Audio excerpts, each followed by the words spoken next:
आज की ये जो वीडियो है ये red warrant red notice Interpol के बारे में है।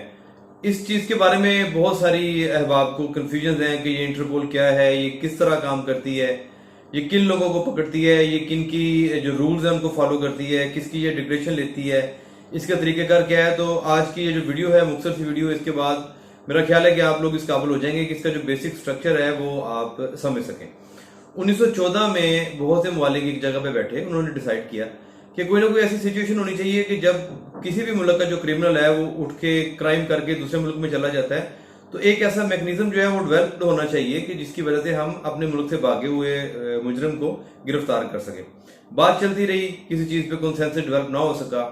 1924 में जो थी वो इंटरनेशनल क्रिमिनल पुलिस ऑर्गेनाइजेशन जो है उसको वजूद में लेके आए, उसके बारे में कुछ चीजें तय की, ये चीजें चलती रही, इवॉल्व होती रही। आखिर 1956 में इसका जो स्ट्रक्चर है वो कंप्लीटली तौर पे वो डेवलप कर लिया गया, वो बना लिया गया और इसको जो इंटरनेशनल क्रिमिनल पुलिस ऑर्गेनाइजेशन है इसको इंटरपोल का नाम दे दिया गया। अब यहाँ पे ये देखना ये पड़ेगा कि इसका फायदा क्या था। इसका फायदा ये था जो वीडियो के शुरू में मैंने आपसे डिस्कस किया है कि इसका पर्पज और फायदा ये था कि कोई क्रिमिनल है वो एक मुल्क में डकैती करता है, मर्डर करता है, कोई करप्शन करता है, कोई एम्बेजलमेंट करता है, उसके बाद सोर्सेज है वो किसी दूसरे मुल्क में जाके शिफ्ट हो जाता है, तो फिर आपके वो एम्बर से निकल जाता है, आपका जो लॉ है वो उसको पकड़ नहीं सकता, तो फिर आप डिपेंडेंट हो जाते हैं किसी भी दूसरे मुल्क के लिए।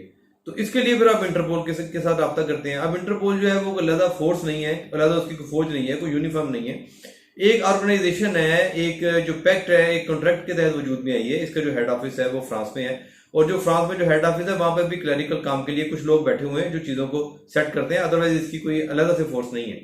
उस मुल्क की जो मुतलका फोर्स है वो कोऑर्डिनेट करती है, वो असिस्ट करती है। सपोज इसका तरीकेकार मैं आपको बता देता हूं कि पाकिस्तान में किसी ने मर्डर किया, मर्डर करने के बाद वो बंदा अमेरिका शिफ्ट हो गया, किसी भी और जगह पे चला गया। हम कब क्या करेंगे, हम अपना जो मुतलका डीपीओ है उससे रब्ता करेंगे, उसको जो भी केसेस हैं उसके ऊपर दर्ज हुए उसके बारे में ब्रीफ करेंगे, उसको जो उसका जो केस का जो मटेरियल है उसको हम इंग्लिश में ट्रांसलेट करेंगे। वो जो हमारे होम ऑफिस को भेजेगा, जो होम ऑफिस है वो उसको फर्दर उसको ट्रांसपोर्ट करेगा बाहर के ममालिक में, जहां पर वो जो पर्सन है वो रह रहा है, वो छुपा हुआ है। ये बात फिर फ्रांस तक जाएगी। फ्रांस में जो इसका हेड ऑफिस है वो उस मुल्क की जो पुलिस है, जो उसकी फोर्सेज है, उससे कांटेक्ट करेगा, उसको उसका डाटा भेजेगा। डाटा भेजने के बाद उसका प्रोसीजर शुरू हो जाएगा कि इसको गिरफ्तार किया जाए। जब ये प्रोसेस शुरू हो जाएगा तो इसके दौरान बहुत सारे नोटिस जारी होते हैं, नोटिस होते हैं, इसको वारंट भी कहते हैं। जो रेड नोटिस है ये आखिरी नोटिस है कि जिसमें ये बताया जाता है कि ये जो बंदा है इसकी ये आइडेंटिफिकेशन है, इसने ये काम किया है, ये इसकी केस हिस्ट्री है, ये इसकी केस फाइल है, इसको गिरफ्तार करके आप इसको जो जिस मुल्क में इसने क्राइम किया है उसको वो भेज दें, तो वो भेज देते हैं।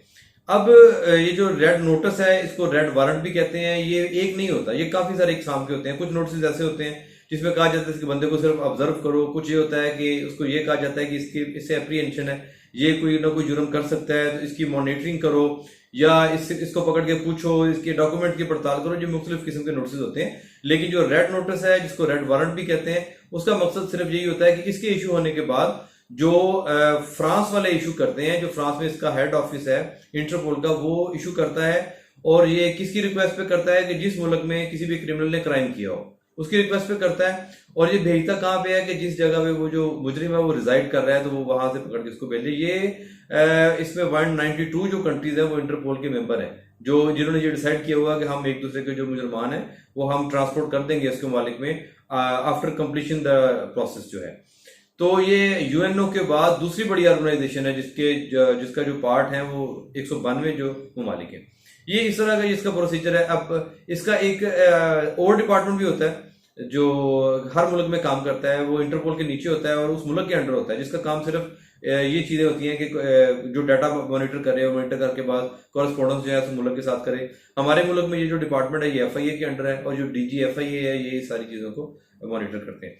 अब ये तो सारा मैकेनिज्म हो गया कि जो मुख्तर मैंने आपको बता दिया है कि इसका फायदा क्या है, इसका पर्पस क्या है और क्या कौन कौन से लोग इसमें शामिल होते हैं। लेकिन यहाँ पे जो एक चीज है जो जाती तौर पर मैं समझता हूँ कि वो ठीक नहीं है, वो ये है कि ऐसे कुछ रूल्स भी हैं इंटरपोल के। वो ये कहते हैं कि अगर कोई जो मुजरम है वो अगर वो पोलिटिकली विक्टिमाइज हो रहा है तो हम उसको पकड़ के आपको नहीं भेजेंगे। बहुत से ब्यूरोक्रेट्स हैं, बहुत से पॉलिटिशियंस हैं, मुल्क में करप्शन करते हैं, फिर उसके बाद उनके पास सोर्सेज होते हैं, वो चले जाते हैं, बाहर जाके बैठ जाते हैं, लंदन बैठ जाते हैं, या कहीं भी बैठ जाते हैं, तो फिर उनको जो वापस पकड़ने के लिए आप रजू करते हैं, तो वो जो रूल्स हैं इंटरपोल के वो आगे ले आते हैं कि जी हमारा रूल है कि आप ये जो है, हम ये समझते हैं कि आप इनको पॉलिटिकली विक्टिमाइज कर रहे हैं, तो हम इस चीज़ को अकोमोडेट नहीं करेंगे। अगर कोई जेन्युइन क्रिमिनल है जिसका पॉलिटिकली को नहीं है, कोई पिछली गवर्नमेंट में नहीं रहा, तो हम उसके लिए तो सोच सकते हैं, लेकिन अदरवाइज जो है वो हम इसको में आपको अकोमोडेट नहीं करेंगे, हम इसको जो है वो नहीं आपको बेचेंगे। तो यहाँ पर बहुत से ब्यूरोक्रेट्स ऐसे होते हैं जो जेन्युइनली जो इन्वॉल्व होते हैं एम्बेजलमेंट में, बहुत सी चीज़ों में, करप्शन में, मनी लॉन्ड्रिंग में, जब वो बाहर जाकर बैठ जाते हैं, सोर्सेज होते हैं, तो फिर वो सेफ हो जाते हैं। तो ये इसका थोड़ा सा ड्रॉबैक है, लेकिन खैर उनके अपने रूल्स उन्होंने अपने हिसाब से देखा है, तो हमें ये रूल्स बाजू का ये सपोर्ट नहीं करते। इसी वजह से स्पेशली जो पाकिस्तान के क्रिमिनल्स हैं वो बाहर बैठे होते हैं, वहाँ पे सेट हैं, वहाँ पे बैठते हैं, जाते हैं, आते हैं, यहाँ पे आकर सियासत करते हैं, हुकूमत में भी आ जाते हैं, सारा कुछ करते हैं, हालांकि होते हुए जेन्युइन क्रिमिनल्स हैं। लेकिन ये जो एक होल है इसमें, इस कानून में, उसका वो बेनिफिट लेते हैं। तो ये थोड़ी सी ब्रीफिंग थी दोस्तों के लिए। जो एक दोस्त ने कमेंट किया था कि आप इंटरपोल के बारे में बताएं और रेड वारंट के बारे में बताएं, तो उसको एक दफ़ा फिर इन नटशेल हम ये बता देते हैं कि इंटरपोल एक अदारा जो 1956 में शुरू तो पहले से हुआ था, लेकिन 1956 में इसको इंटरपोल का नाम दिया गया, इसको ऑर्गेनाइज किया गया।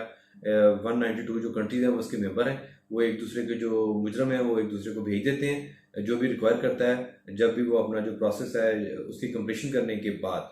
और ये जो पॉलिटिकली विक्टिमाइज जो पॉलिटिशियंस हैं या ब्यूरोक्रेट्स हैं, उनको ये वापस नहीं करते। तो जिनको ये समझते हैं कि ये पॉलिटिकली विक्टिमाइज्ड हैं, हालांकि वो पॉलिटिकली विक्टिमाइजेशन उनकी नहीं हो रही होती, वो जेन्युइन क्रिमिनल होते हैं। तो ये इसका सारा स्ट्रक्चर है। हेड ऑफिस इसका फ्रांस में है, कोई इसकी अलग से फोर्स नहीं है, वही लोग हैं, वही फोर्सेज हैं, सिर्फ उनकी कोऑर्डिनेशन का तरीकेकार मुख्तलिफ हो जाता है। तो ये मतलब एक आम आदमी भी जो है वो इंटरपोल से रब्ता कर सकता है, कि ये नहीं है कि बड़ी ऑर्गेनाइजेशन है, उसका जो मुजरम है या उसका जो रिस्पॉन्सिबल है वो अगर बाहर चला जाए तो वही कर सकते हैं। ये एक आम आदमी, कोई आदमी है, उसका भाई का, बाप का मर्डर हो गया है, और जो मर्डर है वो बाहर जाके शिफ्ट हो गया, अमेरिका कनाडा शिफ्ट हो गया, तो आप इस प्रोसेस को अडॉप्ट कर सकते हैं। अपने डीपीओ से आप शुरू करेंगे, कोर्ट्स के आर्डर आप लेके जाएंगे, उनको इंग्लिश में कन्वर्ट करवाएंगे, डीपीओ आपका जो फर्दर जो प्रोसेस है वो एफआईए को फॉरवर्ड करेगा, उसके बाद एक कोर्ट डिपार्टमेंट को जाएगा, उसके बाद ये फिर फ्रांस में जाएगा, फ्रांस में जाके इसका जो प्रोसेस जो क्लरिकल वर्क है वो कंप्लीट होगा, फिर जिस मुल्क में वो छुपा होगा वहाँ पे उनके नाम पे ये नोटिस इशू होगा। वो नोटिस कोई भी हो सकता है, वो वाइट ग्रीन हो सकता है, येलो हो सकता है, किसी भी तरह का हो सकता है, ब्लू भी हो सकता है। तो सबसे आखिर में जो है ये कह लें कि जो सबसे अहम नोटिस है, जो रेड नोटिस है, जिसको रेड वारंट भी कहते हैं, वो इशू होगा। तो फिर वो जो उस कंट्री की जो पुलिस है वो बाउंड होगी कि वो उस मुजरम को गिरफ्तार करे और जिस मुल्क में उसने क्राइम किया उसको वहाँ पे भेजे। प्रोसीजर लेंथी है, लेकिन ये पॉसिबल है, अगर आप थोड़ी सी एफर्ट करें तो आप ये काम कर सकते हैं। Thank you very much.